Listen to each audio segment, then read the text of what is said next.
Today I'm with Josh Phegan, who's considered one of the best real estate coaches in the world. And we're here today at Wembley Stadium at the Kerfuffle Conference. Josh, there's a lot of estate agents that are really pulling their pants down on the fees. The average fee in the UK at the moment is 1%. Yes. It was 1.6% in 2006. How do you beat cheap fee estate agents?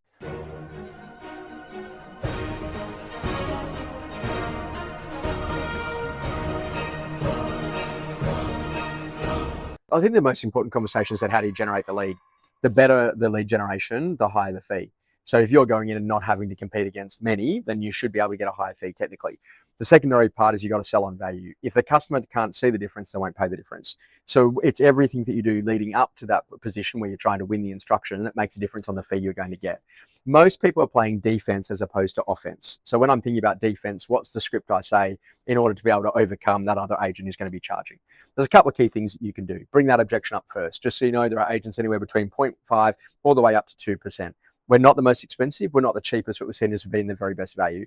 Over X number of customers have made the decision to use us in the course of the last 12 months. How about I do this for you? I won't charge you a fee at all in any way until I get you the price you want. If you don't get the price you want, I won't charge you the fee and you get to retain ownership of the home. Yeah, so like a really simple dialogue. The other conversation, hey, look, I'm going to ask you a simple thing. If you get what you want, would it be okay if I get what I want? And so this is actually like learning about, are we playing defense or are we playing offense? Do you have a list of all the things that you can do for the consumer before, during, and post the transaction? Do you actually got to show what it is that you've done in the past? And ultimately, are you actually dealing with a consumer that's prepared to pay if they get value? Or are you dealing with somebody who's just purely economic?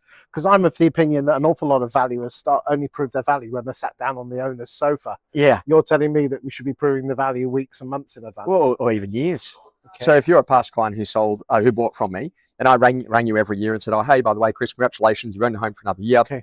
You're due for an annual checkup. Did you want me to pop out, give you an idea on what it's worth? You're not selling, no problems, but nice to know your equities. Then you can make a decision to buy an investment property. If ever you need it, you let me know. And I do that every year. And then there's a listing or a sale that happens in the street. I get on the phone and I call you about that. That's called providing value. I then see you at the butcher and I wave, say, hey, how you going, Chris? How's things? How's the family? What's going on? Like, that's the difference. So then the point where you get to the instruction, Josh is actually a friend in the business, you probably won't question the fee. Would it surprise you that only 1 in 8 homeowners, home buyers, come back to the original agent they bought off? Not at all. And I think it's a global statistic. I don't think it's UK based only. And that's got to do with, I think, sometimes it's model. So in other words, the buyer, as I understand it, meets the negotiator. The negotiator moves on. It's the fastest turnover role out of all roles sitting inside of an estate agency process. So maybe you could tighten that up, that the buyer actually also has to meet a valuer as well at the point of purchase.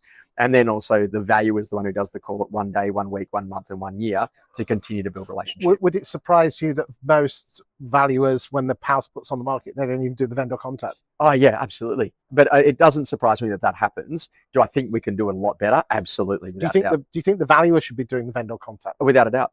Because they're the one that put the house on the market, aren't Sure. And I think that in the most progressive firms, they are.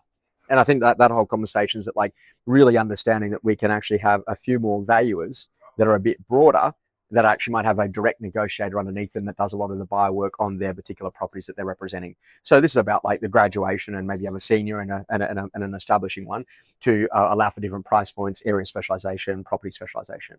Thank you for your time today, Joshua. Lovely to see you.